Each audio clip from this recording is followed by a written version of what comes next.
Welcome to Comics Bazaar, the channel of comics commentary and arcana. This video features the Uncanny X-Men number 246, cover dated July 1989. And this cover features Rogue Psylocke menaced by a Sentinel, specifically Master Mold. Last seen, as it turns out, in Power Pack number 36, covered by series regulars Marc Silvestri, Dan Green. I like this cover. It's pretty striking, and let's take a look. Let's open this one up and take a look at what we have inside. So splash page here features the Siege Perilous, introduced into the storyline back in Uncanny X-Men 229, the first issue of the X-Men in the Outback, and this was given to the X-Men by Roma in that issue. And the setup of the Siege Perilous is indicated in the captions here. The crystal is older than time, which is how she feels, and within its eternal depths she finds all the Alison Blairs that ever were, the Dazzlers that are, the paths not taken, the lives that might have been. So we've got Dazzler depicted in various guises here, and we've got a lawyer, we've got X-Man, we've got Singer, we've got Busy Mother, and Down and Out. So the creative team here is Chris Claremont, writer as ever, Marc Silvestri, penciler. Oh, look, his name misspelled because Joe Rosen is the letterer rather than Orzakowski. Dan Green on inks, Rosen guest lettering, Glynis Oliver colorist. So if we turn this one over, we see Dazzler is down in the computer center of the X-Men's HQ, and she is using a laser in order to peer into the crystal, and it's revealing these different lives, which all of them end in death, the cruelest, most brutal of ends. So this horrifies her, and there emerges from the siege a phantasm of herself, first in terms of how she looks now, young and beautiful, but then that turns into this rotten corpse and accosts her with the question, "Foolish mortal, dost thou think thou can so easily flee thy fate?"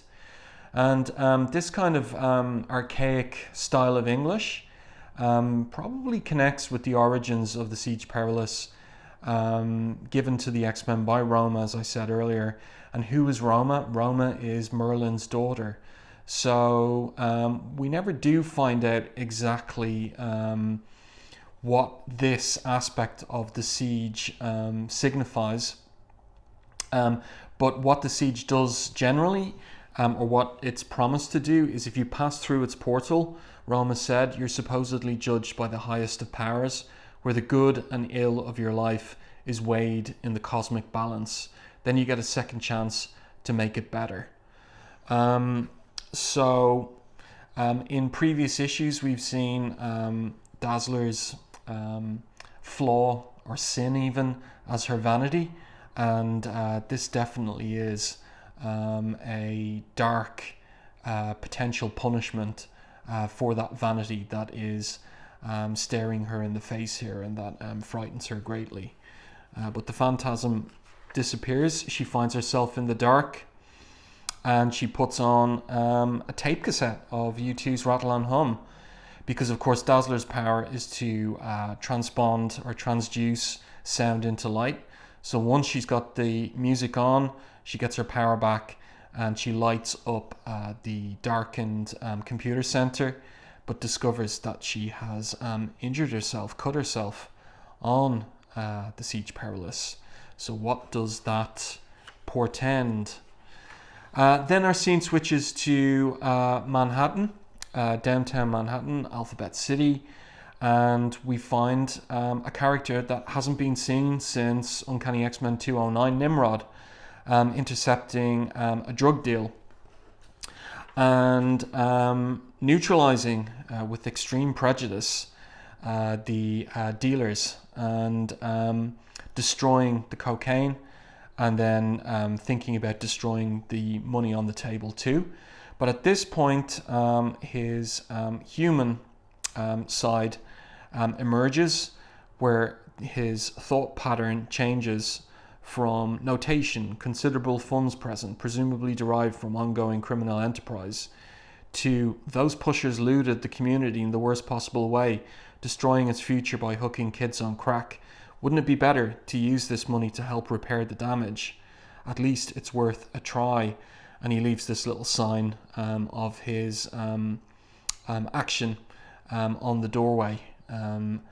So he's been kind of operating as a type of vigilante in New York, seemingly over the last couple of years when he's been missing from the storyline.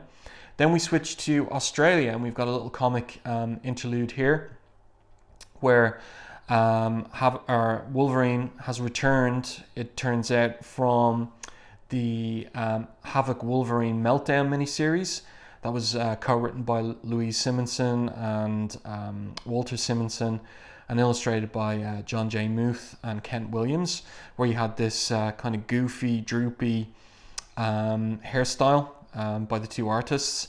And so there's a bit of a joke here about it, where he washes off the gel and says, "This did look better on the road." But he's requesting a leave of absence, and we see here some of the accoutrements of his other identities, the jacket, picture of Mariko here, his ex-fiancée, but also the patch that he wears when he is in Madripoor, in that particular alter ego. So we get a kind of an exploration of, in narrative exploration of Wolverine's growing cameos and guest appearances in other series. And Claremont's taking that seriously by giving Wolverine time to actually have those adventures. And one of them coming up in particular is around this time we saw an advert for it in I think one of the previous issues, is Punisher War Journal number 6 and 7. So this is making time for Wolverine to go on those different adventures. And a little other comic moment here with Storm wearing his jacket and glasses and him complimenting her on them. And he doesn't really give a firm answer in terms of when he's going to be back. I understand that he has duties beyond the X-Men. How long will you be gone? Expect me when I'm back, and that will be when the job's done. So Wolverine doesn't return to the title until Uncanny X-Men 251. Then we've got this quite emotional, tender moment here in Washington, D.C. at the memorial wall for those who died in the Vietnam War. And Rogue is at the wall, but top Psyche is Carol Danvers. And she's come to visit her little brother, Steve, who died in Vietnam. And she concludes, "You shouldn't have died. None of you should." So she salutes the wall and takes off. I really like this kind of thing that Claremont would do. There's no real reason to include this in the issue. It is just for characterization. It just is developing Carol's character. It isn't an action scene, and this is supposed to be an adventure book. But it's the kind of thing that Claremont did, and did really well, and that you just don't really see today at all in present day comics. And probably this scene would be over politicized as well, whereas here it's about a sister's grief for her dead brother. And then we switch back to Australia, and the X-Men in Australia and their new headquarters don't have a danger room, and so they train outside in nature. So we have them testing out their powers, and again, this would be a good way for any new readers to learn what the powers of the various characters are, including Longshot with his blades. And then Dazzler gets involved and shows off, taking out the blades with her photon blasts. And she's pretty proud of her achievement. Again, this is Claremont signifying here Ali's particular flaw, her pride, her vanity. But Havok here is determined that next time he'll be better, and eventually Alison's skill, not luck, he'll be the best. So nice little character bits here, and great art as ever by Silvestri. I really like this one of Havok sweating from the efforts of the training, and the colors here by Glynis Oliver are nice as well. So then our scene switches to the Hellfire Club's mansion on Fifth Avenue, so Midtown. And we have this new character here, Sharon, who we learn is married to Senator Kelly, and that she was formerly one of the Hellfire Club waitresses or waiting women. And here we have Kelly and Sebastian Shaw in a meeting regarding Sebastian Shaw's ideas for opening up again the Sentinel program. So these two have been working on that program since the end of Days of Future Past, all the way back in Uncanny X-Men 141, if memory serves. And the idea here is to create a new iteration of a Sentinel that would have a hunter system that is not only capable of learning from its mistakes and adapting to new and unexpected situations, but which is also capable of reconstituting itself no matter how badly damaged. And this is Claremont picking up on the Fury from Alan Moore's Captain Britain comics, and taking over that idea of a flexible, unkillable hunter, and putting it into Shaw's suggestion here to Kelly. But Kelly's skeptical about the program. Suppose we lose control, what then, he suggests. In the meanwhile, his wife has dressed up in one of those French maid's uniforms, and gotten him literally hot under the collar here in Silvestri's kind of comic illustration. But Shaw is amused at the whole business. I wager you've married a tigress, he says to Kelly. And then we switch to downtown, the West Village, and Carol, who is still top psyche in Rogue's body, has visited her former apartment as Carol Danvers, and she's collected her stuff from her landlady, Arabella Jones, and she's in maudlin mood here. And of course, this is all subsequent to visiting her the memorial wall in Washington DC too. But who does she run into except for Psylocke? So the two women have a heart-to-heart talk about Carol's and Rogue's situation, where they're sharing the same body and where it's very difficult for both of them. And she says to Psylocke here, and lately relations between us are not at their best. So we get a little comic moment where Psylocke is going through Carol's bags and finds the old Ms. Marvel costume, and as Carol jokes back, you should see the costume it replaced. So again, more of this kind of quiet, emotional dramatization narrative from Claremont, something that he was very strong at. And I was thinking about this recently because John Byrne was always impatient with this kind of stuff, and rather felt that Claremont would be happy just to do a whole issue of nothing but this. And when Claremont did leave the X-Men in 1991, I think it was a missed opportunity for him to do something like Jaime Hernandez's Maggie and Hopi stories. Do something like this, take characters and just treat them in this way. Because with his name recognition at the time, he could have gone to an indie publisher and produced exactly the kind of comic that it's clear he wanted to write, with a little dash maybe of action or adventure, but really with a focus on this kind of characterization. In retrospect, I think it's what he should have done. scratched that itch properly when he left the X-Men. Not that he should ever have left the X-Men in the first place, but that's a discussion for another day. So back to what's going on in the comic here. We have a continuing discussion of the situation regarding the sharing of the body, and how Carol wishes she could work a deal with Rogue to have complete control for a year, just a year. Then her fantasy is she'd finagle her way onto the Red Sox and help them win the pennant and World Series. But, you know, it's not going to happen. And then the scene switches to Nimrod in his human alter ego, working downtown on a construction site. His alter ego is Nicholas Hunter, so a little bit of a joke there.